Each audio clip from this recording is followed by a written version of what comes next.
Morning, everyone. So glad you are with us on this Monday morning. I'm Eric Connert. And I'm Nada Ramport. Thank you for joining us. And now this morning, UC campuses all across the state, including UC San Diego, they're getting ready for what could be the nation's largest academic workers strike. Yeah, this is actually expected to shut down classes, labs, even research. CBS 8's Chris Groh live in La Jolla now with where everything stands here. This is going to have a major impact here, Chris. Yeah, it definitely could. In fact, we're already hearing that some instructors are canceling classes in support of these grad students, researchers, and lab workers as well, too. Now, all in all, across the state of California, if this strike does go as planned, that means that 48,000 union workers could be walking out on the job. Without the university changing course, we can't win our demands. And so we're doing what we feel like needs to be done. And now it's really time to show the UC like what our labor does for them and for this university to hopefully, force them to meet our demands. Now, the strike is set to start at 8 a.m. and campuses, including UCSD, are expected to remain open, though, of course, we're going to keep a close eye on that with so many workers expected to walk out on the job. Now, of course, their number one and top demand is higher pay, and they say that it's actually because of California's high housing costs that's why that is number one. In fact, a member that we spoke with of the union says that they make around $23,000 a year as a TA before taxes, and their rent is $1,500. So they want to see that that pay for that job go up to $54,000 a year.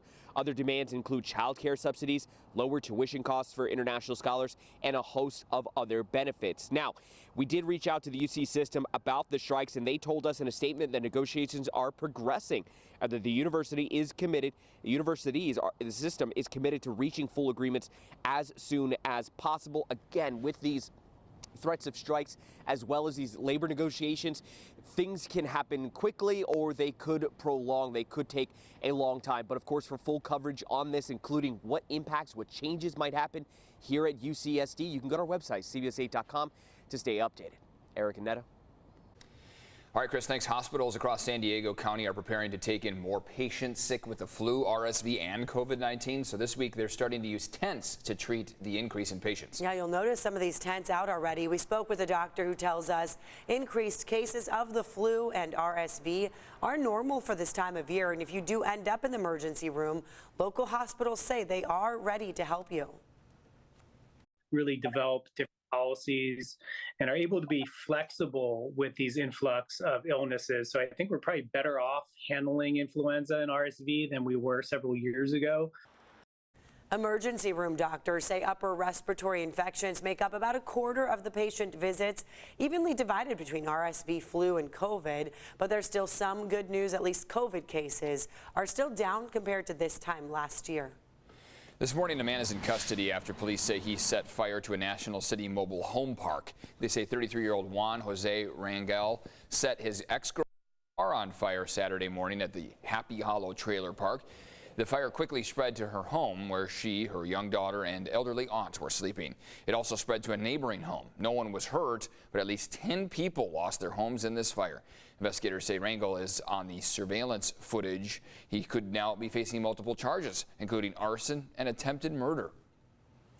And now let's talk elections here. This morning, election officials still counting those ballots with several local races. They're still too close to call. The San Diego County Registrar of Voters will make another unofficial update today, 5 p.m.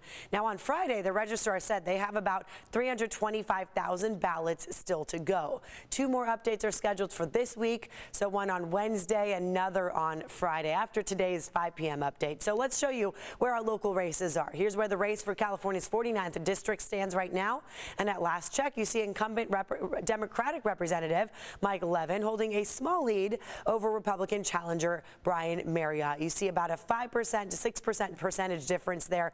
Levin with 52.6% of the vote. Marriott has 47.4%. The race for 49th could help determine which party controls the House. And right now, CBS News projects the House is leaning Republican. So we want to show you that update.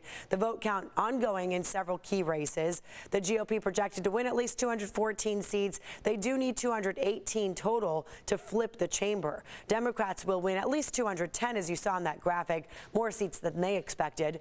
Democrats could still keep control of the lower chamber, but it is a small chance. They would essentially have to win every still uncalled race. Any party that does win the House will only have a very narrow majority.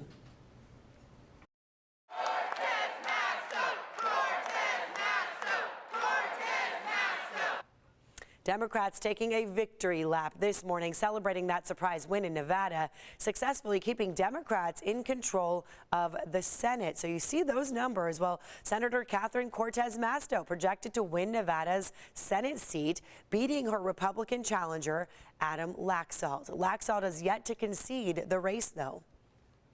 Happening today, the city of Chula Vista is inviting people to share their opinions on the future of Harborside Park.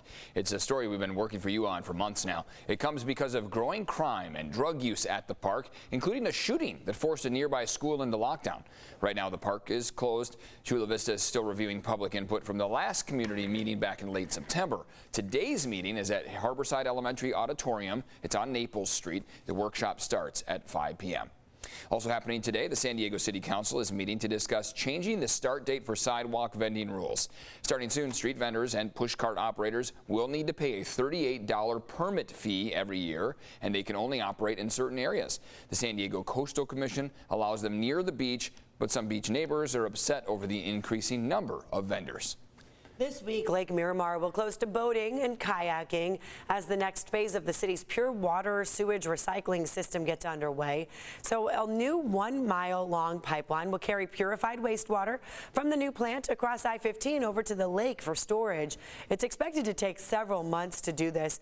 Shore areas at Lake Miramar will remain open during construction, which means you can still lounge around, look at the views, see the ducks, just don't go in it. Yeah, right. That's all. And bring your scarf. Right. And your thickest coat you own if you're going to be heading out there this morning. Beanies, yes, cover those it's ears. beanie season. That helps. Yes, that's right. I know, I love beanies, so I think that'll help out.